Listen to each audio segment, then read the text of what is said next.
Buenos días. Hoy voy a abrir la clase con el coeficiente de absorción de la luz, de la radiación electromagnética en el agua líquida. Algo evidentemente muy importante. ¿De acuerdo? A ver qué han entendido. Vamos a ver. Aquí tenemos la frecuencia en hercios. Es la escala de las X. La transparencia está tomada del libro de Jackson de electrodinámica. ¿De acuerdo? Aquí vamos viendo en la misma escala la energía. De pasar de frecuencia a energía es simplemente un factor H, ¿verdad? Y está por conveniencia puesta en electronvoltios, microelectronvoltio, milielectronvoltio, hasta megaelectronvoltio. También está dada la escala en términos de la longitud de onda de la radiación, desde el kilómetro hasta el ángstrom. ¿De acuerdo? Y aquí es el coeficiente de absorción en el eje de las IES. ¿En qué consiste este coeficiente? Pasa un haz de luz por el agua y el haz se atenúa en un factor E. Típicamente exponencial de menos la distancia recorrida dividido por un número. Eso es el eje de las IES, el coeficiente de absorción, lo que aparece en el exponente, la escala típica de absorción. ¿Vale? Bueno, comentario de electrodinámica, ese coeficiente está relacionado con el índice de refracción. La gráfica de arriba es el índice de refracción. Pero bueno, eso ahora no me interesa. Volvamos al coeficiente de absorción. ¿Qué vemos aquí? Eso es agua líquida. Por cierto, aquí está el agua de mar separadamente, es decir, agua salada. Me olvido de esa línea. Vamos a fijarnos en el agua líquida pura. Aquí falta algún dato. ¿Qué se ve aquí? ¿Esto qué es?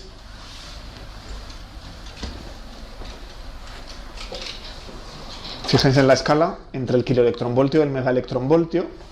Aquí hacia el kiloelectronvoltio, ¿dónde estamos? En los rayos X. ¿De acuerdo? O sea que a alta energía, de rayos X hacia arriba, hacia los rayos gamma, el coeficiente de absorción cae. Aquí está marcado el borde de la capa K en el oxígeno. ¿Vale? Esa es la energía típica que tiene un rayo X que arranca el electrón 1s e ioniza el átomo desde abajo. En vez de coger el último electrón, caza el que está más ligado.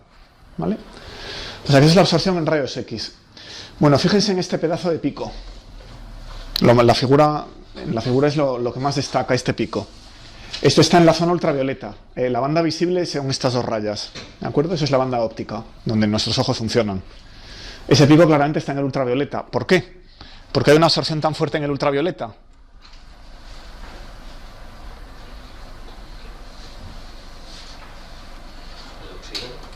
Es la energía típica de los electrones. Hemos dicho que la energía típica de ligadura de los electrones está en los varios electronvoltios, tanto en el oxígeno como en el hidrógeno. 10 electronvoltios, 12 electronvoltios. ¿Vale? Aquí está el 1 electronvoltio y estamos en la escala de más bien 10 electronvoltios, para arriba un poquito, ¿no? O sea que esa es la absorción. Aquí lo que estamos viendo es la parte de absorción electrónica. Ahora vámonos aquí abajo. ¿Qué son todos estos picos? Esa es la zona infrarroja. Está a la izquierda de donde está la banda visible. ¿Vale? Entonces, ¿aquí qué tenemos? Vibraciones y rotación. Exactamente, esa es la zona de vibración de la molécula y siempre acompañada de la rotación. ¿Vale? Bueno, pues esto lo hemos entendido. Por cierto, en la molécula de agua coincide que hay un hueco espectacular. Esto es la aproximación de Born-Oppenheimer, aquí la están entendiendo. ¿Vale? Hay una separación de escalas entre la escala de vibración-rotación de los núcleos de la molécula y la excitación de los electrones o la ionización. Esa es la escala lenta de Born-Oppenheimer, esa es la escala rápida. Y en medio, en el caso del agua, hay un hueco espectacular y eso no es coincidencia que esté justo en la banda visible. Eso es adaptativo. La biología ha hecho que los animales adapten su vista a donde la radiación se absorbe menos, por el vapor de agua o por el agua líquida, en el mar. Y bueno, ya curioso, esta parte ya se debe a propiedades ya eléctricas continuas, ya no son propiedades de la molécula de agua, sino que esto es una propiedad del medio, del conjunto de moléculas. Esta absorción es la razón por la que el radar no funciona en el agua, especialmente si hay sal, si es conductora, menos aislante, menos dieléctrica. Bueno, pues hoy vamos a hablar de espectroscopía óptica y ultravioleta unos segundos en física molecular y luego de espectroscopía infrarroja. La clase de hoy es un pelín más práctica, más de reconocer patrones que de calcular nada. Pues las transiciones que nos dan señal en el óptico y en el ultravioleta son transiciones electrónicas. Entonces, en una molécula, vamos a pensar en una molécula diatómica o de pocos átomos, pues teníamos transiciones que involucran niveles sigma, niveles de enlace sin momento angular a lo largo del eje de la molécula, ¿vale? Pues esas transiciones son bastante energéticas. Pensad en que el nivel 1s del hidrógeno está muy ligado, esos son electrones muy ligados. Entonces, típicamente estas transiciones ocurren en el ultravioleta, ¿vale? Normalmente, claro, luego siempre puede uno cocinar una molécula en la que eso esté en el óptico, ¿no? Bien. Entonces, normalmente, las transiciones de pi a pi, esos son los orbitales que tienen una unidad de momento angular alrededor del enlace, alrededor de la dirección del enlace, pues estas pueden irse al óptico.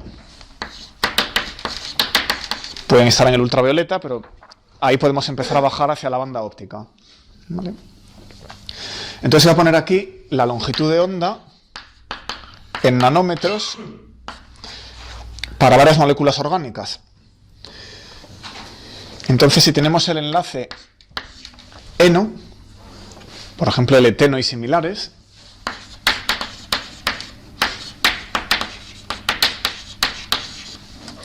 pues la longitud de onda típica es 171. Estamos en nanómetros, lo tengo aquí puesto, ¿vale? Es decir, que los electrones de este enlace necesitan 171 nanómetros para excitarse, ¿vale? Entonces, fijaos que el rango visible está entre los 400 y los 780 nanómetros aproximadamente, según la vista que tengan ustedes. Eso está en el violeta, claro, y esto en el rojo. ¿De acuerdo? O sea que este enlace claramente está en el ultravioleta. A pesar de que acabo de decir que los enlaces pi nos pueden caer en el óptico, este en particular todavía está en el ultravioleta. La molécula es demasiado pequeña. Si cojo el enlace triple, pues este se va al 180, baja un poquito. El enlace CO, estamos hablando de los electrones de enlace, no de la vibración de los núcleos. Estamos hablando de saltos electrónicos. Pues en el enlace CO, aquí tenemos 290 nanómetros y 180 nanómetros, hay dos excitaciones. En el enlace NO es parecido, 275 y 200. En el enlace, por ejemplo, CBr, con un elemento distinto, que no sea el oxígeno, pues 205 con el bromo, y si es el yodo, pues 255. ¿Vale? Todo eso está en el ultravioleta. Bueno, pues ¿qué hacemos para conseguir excitaciones en el óptico?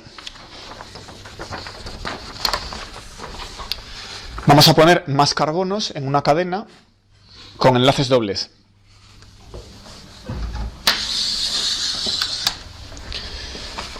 Entonces, imaginemos que tenemos aquí un enlace carbono-carbono, ese es el nivel de energía correspondiente, ¿no? Hacia arriba va la energía. Y bueno, en ese enlace, en ese orbital pi, pues tenemos un par de electrones. Entonces ahora los excitamos a un orbital pi estrella. Y esto nos da los 170 nanómetros de los que estamos hablando, ¿vale? En el ultravioleta. Bueno, pues ahora voy a añadir otro par de carbonos. Entonces fijaos en la siguiente molécula. Un enlace doble, un enlace sencillo y un enlace doble. Claramente esa molécula no está saturada. Ahí habría que añadir hidrógenos, por ejemplo. ¿Vale?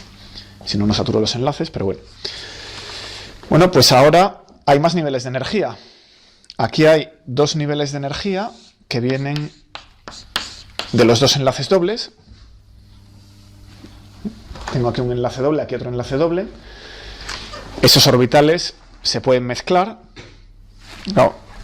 Si yo considero los orbitales separadamente de esta parte de la molécula y de aquella parte de la molécula, pues tengo dos orbitales degenerados. Pero en realidad se solapan un poquito. Hay un término del hamiltoniano que los mezcla. Y entonces se produce la repulsión de niveles.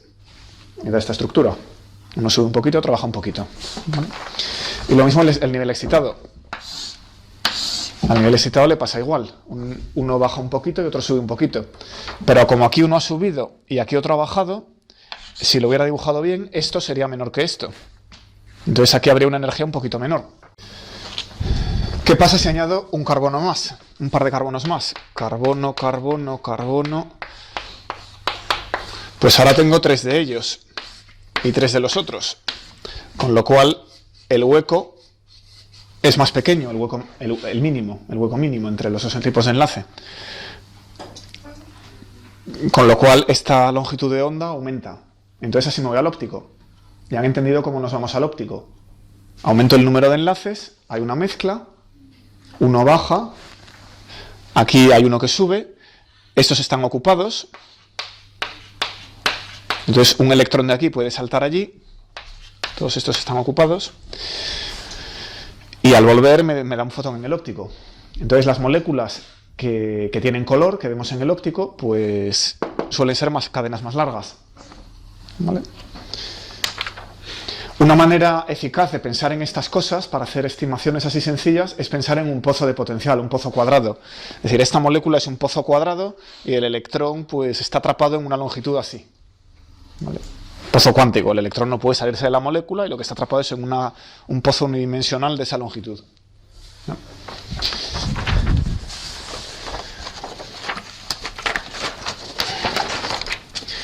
Bueno, pues voy a enseñar exactamente eso. Aquí tenemos la cadena CH-CH n veces, ¿vale? Y voy a enseñarla para 3, 4 y 5. Entonces, la última que he puesto aquí, esta es la primera de las que salen en esa gráfica, la 3. La 4 y la 5 ya no dibujo el esquema de niveles de Grotrian, pero es lo mismo, es ir añadiendo un par de carbonos cada vez, ¿de acuerdo? Y luego ya no decimos qué radicales hay ahí. Bueno, pues la 3 pica por aquí, justo por debajo de los 300 nanómetros. La 4 un poquito más arriba, en 300 y algo. Y la 5 se va a los 350. ¿Vale? O sea que se va corriendo hacia menores energías, hacia el rojo. Aquí se nos empieza a meter en el óptico. O sea que a partir de 5 ya la sexta da una señal clara en la banda óptica. ¿Entendido, verdad? Otro ejemplo igual. Pues aquí tenemos otro ejemplo con anillos bencénicos. ¿Vale? El anillo de benceno era el anillo que les enseñé la otra vez. Típicamente tendría un espectro en el ultravioleta. Y ahora vamos a poner el naftaleno, el antraceno y el tetraceno. ¿Vale? Que es lo mismo que el benceno, pero iterado, ligando anillos. Entonces el naftaleno, que es este, pues tiene un pico todavía en el ultravioleta y aquí otro todavía en el ultravioleta. El antraceno lo mismo, aunque aquí ya empieza a entrar en el óptico. Y el más claro es el tetraceno. El tetraceno ya está mucho más desplazado hacia el rojo, ya se mete claramente en el óptico, pasa de los 400 nanómetros. Así que, ¿qué esperamos? Pues que estos dos sean más o menos transparentes a la radiación visible. Entonces, típicamente, uno coge el naftaleno en forma líquida y es transparente, ¿no? Translúcido. Sin embargo, el tetraceno, pues es un polvo rojo, es un polvo coloreado. Por eso es un poquito mayor. Entonces, el hueco entre dos enlaces típicos pi es más pequeño y nos cae en el óptico. Bueno, pues aquí algunos pigmentos típicos que se utilizan o se han utilizado históricamente para teñir la ropa o lo que sea. Orgánicos, ¿eh? Este de aquí, esta cadena tan larga, es la zanahoria, el caroteno. Caroteno es esta molécula. Tiene aquí dos anillos, una serie de carbonos que salen ahí, y luego tiene una cadena bastante larga. Con lo cual, bueno, color naranja, claramente en el óptico ya. Esta que es un poco más corta, pues está más bien en el verde, en el amarillo. Es el color del azafrán, la crocetina. Y luego estas que tienen anillos, bueno, son moléculas ya bastante complicadas para un físico. Si tengo que escribir el nombre IUPAC de eso, me va a costar un rato. Poner todos los números en su sitio. Pues este es el color rojo de la cochinilla. el ácido carmésico, y aquello es el índigo. Y bueno, según que sea el radical Z, si es un hidrógeno o es un bromo, se llama violeta de tiria, la punicina, de tiro. Bueno, pues esas son moléculas que tienen excitaciones electrónicas en el óptico, ¿vale? Por tanto sirven de tintes. Pues vamos a repetir lo mismo en el infrarrojo. Ahora vamos a ver las excitaciones de movimiento nuclear. Bueno, pues aquí tenemos una molécula complicada. Cada grupo de la molécula tiene una serie de modos de vibración típicos. Acordaos de los grados de libertad Q sub I vibracionales. Una vez se ha diagonalizado el hamiltoniano, hay un montón de muelles y masas acopladas. Una vez se diagonaliza, nos quedan las coordenadas normales Q sub I, que son combinaciones lineales de las posiciones de los núcleos. Y cada una de estas coordenadas normales tiene una frecuencia de vibración característica. Vamos a ver dónde están. Calcularlo es trabajo de profesionales, es muy complicado, ¿no? Pero una vez entendido se tabulan y ya está, y os las doy tabuladas, ¿vale? Entonces vamos a escribir varios grupos. La energía de las excitaciones características y un ejemplo. Entonces, vamos a empezar por el grupo alcohol, o también el nitrógeno, ¿vale? Si tenemos un grupo amino, pues también de una energía bastante grande. Estos salen a energías muy altas. Entonces, si tenemos un pico hacia 3600 centímetros menos 1 hasta 3200 centímetros menos 1, suelen ser picos así anchos, ahora os enseño ejemplos, pues eso típicamente viene de estos grupos, ¿vale? Ejemplo típico, el etanol. CH2, CH3, CH2OH, ¿verdad? ETA2, CH3, CH2OH. Ya habréis notado que cuando se trata de un carbono no pongo los hidrógenos, solo pongo los enlaces a otros carbonos, y en cada vértice de estos dibujos hay un carbono. Salvo que ponga algo. Ahí no hay un carbono porque he puesto el oxígeno. ¿Vale? Bueno. A continuación, si bajamos la energía un poquito y nos vamos a la zona entre la parte baja de este intervalo, 3300 hasta 2700 centímetros menos 1, nos aparecen los enlaces tipo CH. Tengo un carbono, aquí lo he dibujado, que está ligado a otros carbonos o a lo que sea, ¿vale? Y lo que hacemos es coger el hidrógeno ligado a ese carbono y hacerlo vibrar respecto al resto de la molécula. Ese modo de vibración sale aquí, ¿vale? Así que nada, un sitio donde esto se ve de miedo es el ciclohexano.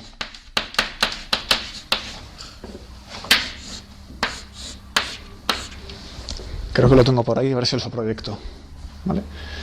Ahí hay un montón de enlaces CH y no hay contaminación de enlaces OH ni NH.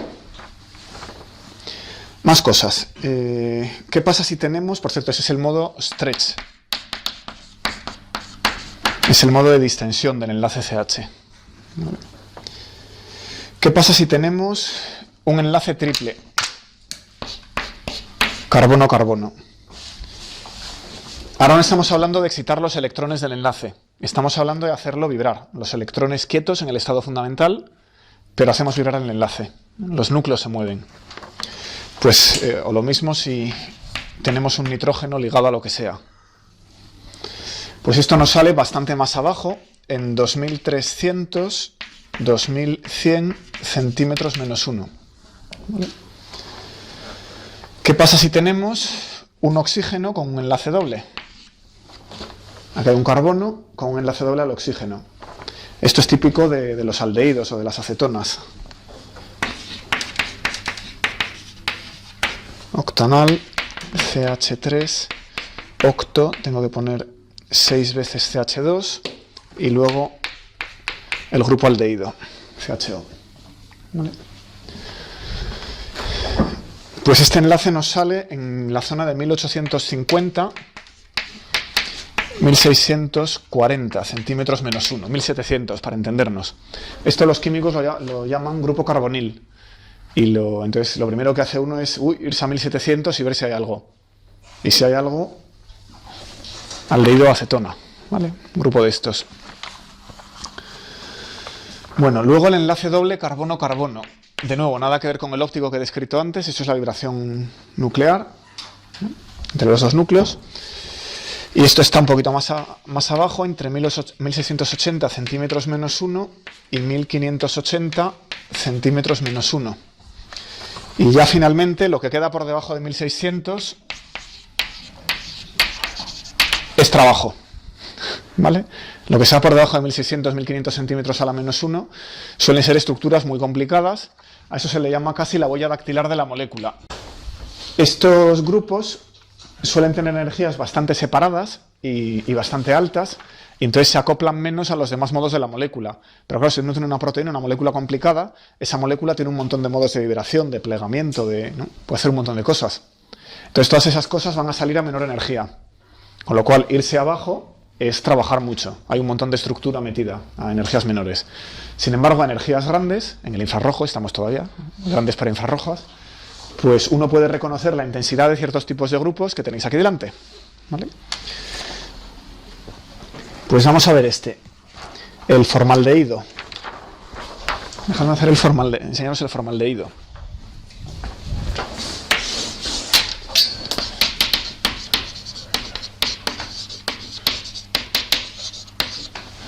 ¿Conocéis el ácido fórmico? El formol. Bueno, pues ese es el aldehído de la misma familia, un solo carbono.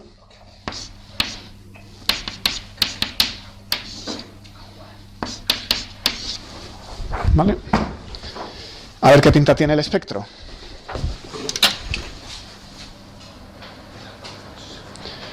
Bueno, esperamos. ¿Dónde está el grupo aldehído? Aquí. Que en la zona de 1700 haya algo. ¿Vale? A ver si en la zona de 1700 hay algo. Clavado a 1750 centímetros menos 1. Vemos el enlace carbono-oxígeno que acabamos de poner en la tabla. ¿Vale? Luego, como esta molécula tiene por aquí enlaces CH, pues esperamos ver una estructura del modo de estirado en la zona de 3000.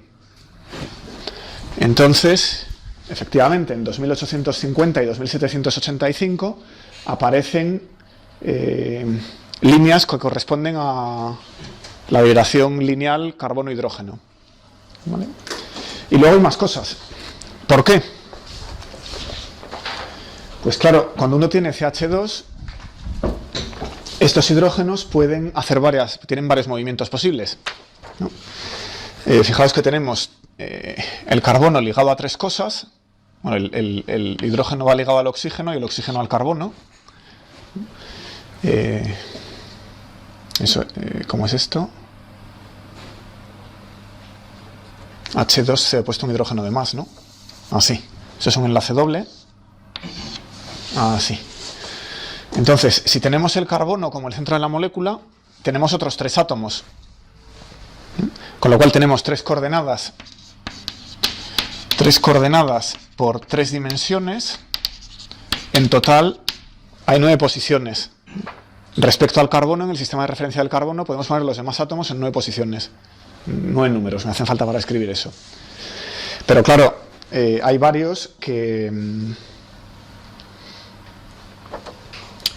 solo me dicen la orientación de la molécula. Puedo utilizar los 3 ángulos de Euler que solo me orientan la molécula. O sea que en realidad espero 6 grados de libertad. ¿Vale? Así que si vengo aquí, pues espero ver 6 picos. 1, 2, 3, 4, 5 y 6. Hay 2 que están en esa tabla que ya hemos escrito, pero fijémonos aquí que en realidad uno de ellos es doble. Dependiendo de que esto se estire simétricamente o antisimétricamente, los dos hidrógenos. Y luego tenemos el modo de tijeras, que es un poquito más abajo. Está en la zona donde os he dicho que va la huella dactilar de la molécula, por debajo de 1500 centímetros a la menos 1. Pues tenemos el modo de tijeras, que es que el enlace mantiene igual longitud, pero los hidrógenos vibran así. Por eso se llama de tijeras. ¿Y qué más hay? Luego hay 2 modos que corresponden a vibraciones de los dos hidrógenos respecto a la línea del carbono-oxígeno. Pueden, ¿cómo es esto? Este sería el de vibración, o sea, pueden oscilar respecto al oxígeno o pueden salirse hacia allá, ¿no? Tienen dos modos de vibración respecto al carbono-oxígeno. Pues ese es el formaldehído. Esto es el anillo del benceno. Bueno, ¿qué vemos aquí? Una estructura en 3000. ¿Lo tenemos en la tabla? Sí. ¿Vale? Aquí estamos viendo el enlace carbono-hidrógeno, que en el anillo benceno pues hay un montón. Aquí hay un montón de hidrógenos en las esquinas, ¿vale? Que podemos estirar. ¿Qué más vemos? Vemos el enlace doble, carbono-carbono, que está en la zona de 1600. Pues vengo aquí, me pongo hacia 1600 y me ha salido un pelín bajo. Está 1500 en esta molécula. Pero bueno, se puede reconocer el enlace doble, ¿vale? Pues ese es el benceno. Entonces ahora viene el puzzle, la piedra de Rosetta. Tenemos la herramienta para reconocer moléculas. Así que imaginemos que tenemos un conjunto de moléculas orgánicas de igual composición química. Después de quemarlas y pesar el resto de carbono que dejan y ver cuánto gas emiten, método de Lavoisier, pues sabemos cuánto carbono tienen, qué proporción de oxígeno y qué proporción de hidrógeno. Pero hay muchas combinaciones posibles. Entonces voy a poner varias moléculas orgánicas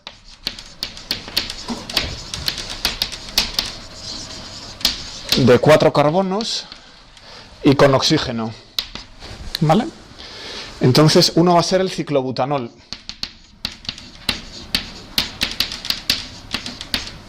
Uno, dos, tres, cuatro, butanol OH, ¿vale?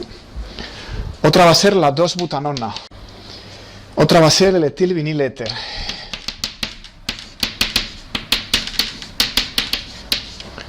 Que tiene el oxígeno en medio de la cadena, típico de un éter, ¿vale? Luego tenemos el 2-metil 2-propen-1-ol.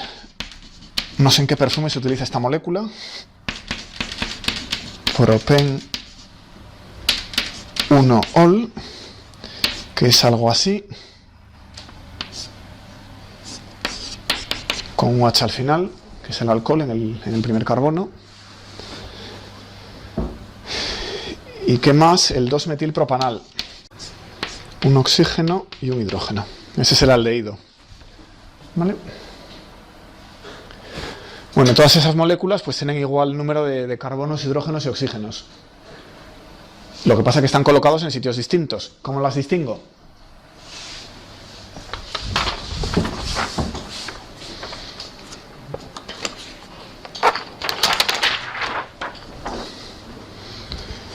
Pues primero la 2-butanona, la segunda de esa tabla es ese espectro.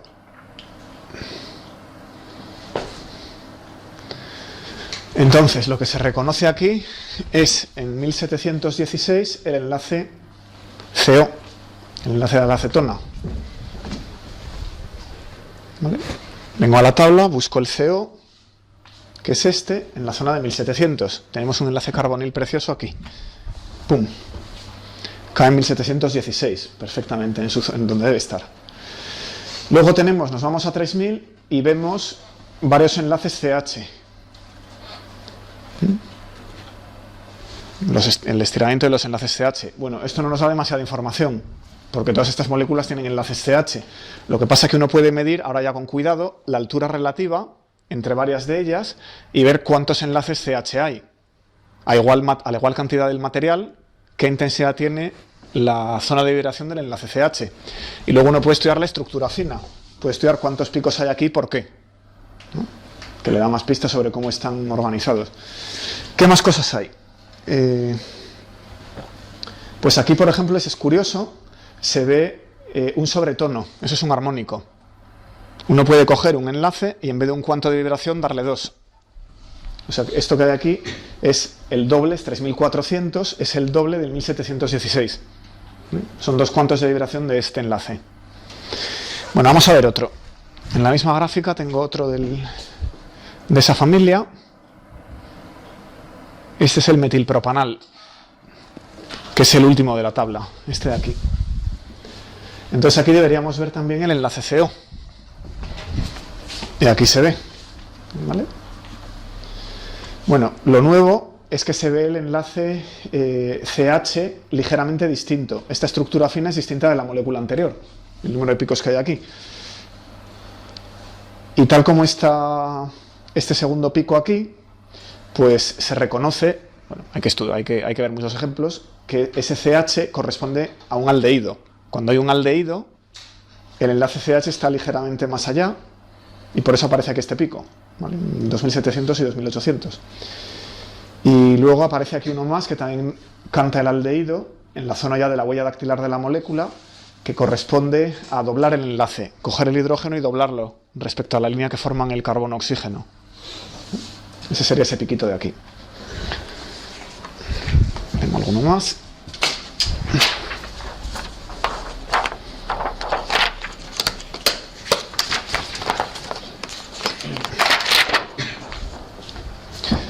Vamos a ver ahora el ciclobutanol. Eso es este. Y aquí lo que es espectacular es este primer enlace OH. En el alcohol aparece esta estructura, un pico muy ancho en la zona de 3000 y pico, 3300 aquí, ¿vale?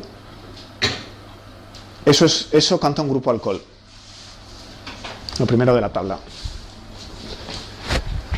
Bueno, y ya lo demás pues es parecido. Uno tiene enlaces CH típicos, con su estructura ya fina que depende de la forma de la molécula, y aquí se reconoce otro del enlace CO en 1097, pero bueno, ya son detalles finos.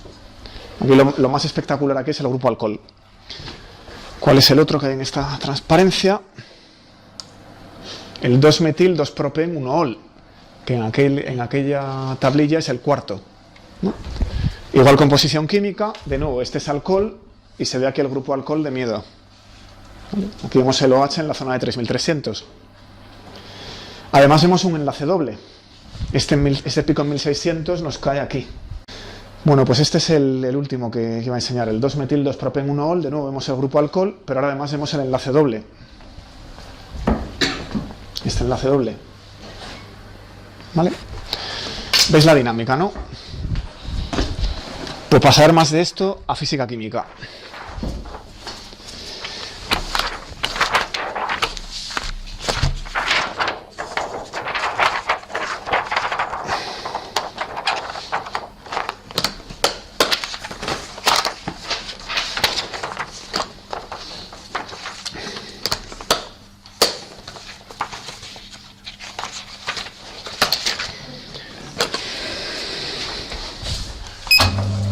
Bueno, voy a hablar unos minutos que me quedan de detección de la radiación.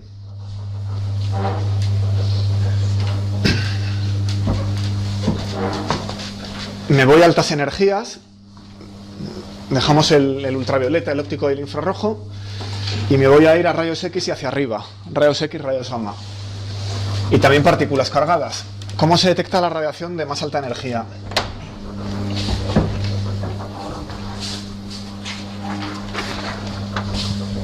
¿Por qué? Pues como puente hacia la física nuclear, ¿vale? Voy a empezar ya enseguida con la física nuclear la semana que viene. E históricamente, la física nuclear apareció mediante el estudio de las radiaciones. Todos habéis oído hablar de los trabajos de Becquerel, de los Curie, de Rutherford, etc. Repasaos algún libro de historia de la física. Bueno, yo voy a dar algunos apuntes sobre esto y también por si algún día vais al laboratorio. Vamos a empezar por las radiaciones cargadas. ¿Qué pasa si una partícula cargada atraviesa un material? Estas son típicamente las radiaciones alfa y beta. La radiación alfa son, sabemos hoy, núcleos de helio, ¿vale? Y la radiación beta son electrones o positrones. De los positrones hablaremos, es la antipartícula del electrón. ¿Okay? Bueno, cuando estos pasan por un material, ¿qué hacen? Pues una partícula cargada ioniza el medio. Va arrancando electrones del medio. Si tiene suficiente energía para apagarme los 13 electronvoltios, me ioniza el hidrógeno. Si tiene 8, me ioniza elementos más pesados. Así que nada, este fenómeno pues, es la ionización de los átomos del medio.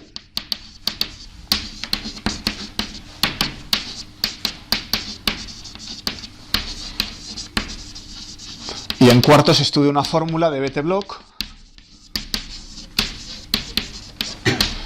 que es la fórmula matemática que nos indica qué cantidad de energía pierde la partícula que pasa por el medio por cada unidad de longitud.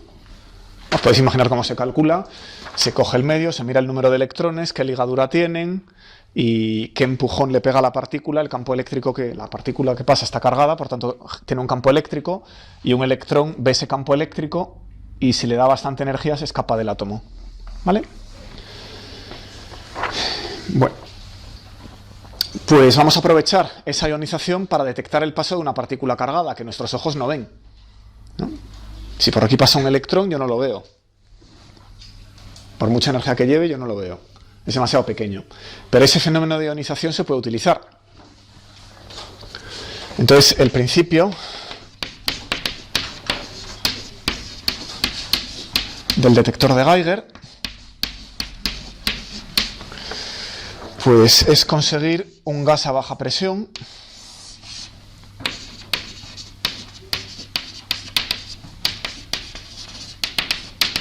tenemos una cámara donde hay un gas enrarecido, una abertura, no, lo suficientemente cerrada para que contenga el gas. Hay que poner aquí un material, si la cámara es metálica, pues aquí hay que poner un material más tenue. Entonces, si entra por aquí una partícula cargada, pues deja una estela de ionización, una traza se dice, pero es como la estela de los aviones, de ionización. Y por aquí aparecen cargas libres, que son electrones ionizados por culpa de la partícula que ha pasado. Bueno, esto se puede utilizar para ver la partícula. Si este principio se llama cámara de niebla, si cogemos una cámara de este tipo, ponemos un gas enrarecido, un alcohol o lo que sea, y pasa una partícula, pues estos electrones que han sido ionizados vuelven a su átomo, al volver a su átomo emiten un poquito de luz, y en una habitación oscura se puede ver una luz tenue por donde ha pasado la partícula.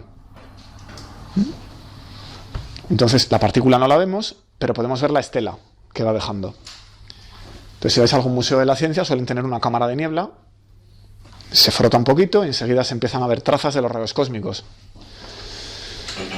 Bueno, pero esto se puede aprovechar de otra manera para hacer un contador, ¿no?, mediante un ánodo y un cátodo. Si yo pongo aquí una diferencia de potencial, por ejemplo, entre las paredes de la cámara y un filamento, la diferencia de potencial entre un ánodo y un cátodo permite arrastrar las cargas, ¿vale?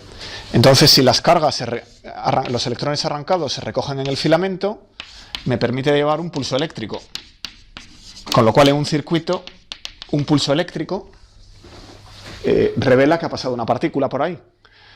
Todos habéis visto en las películas el contador Geiger típico que va haciendo cri, cri, cri, cri, cri. Ahí lo que se hace es pasar el pulso eléctrico a un altavoz, ¿vale? Y cada vez que pasa una partícula cargada, suelta un cric.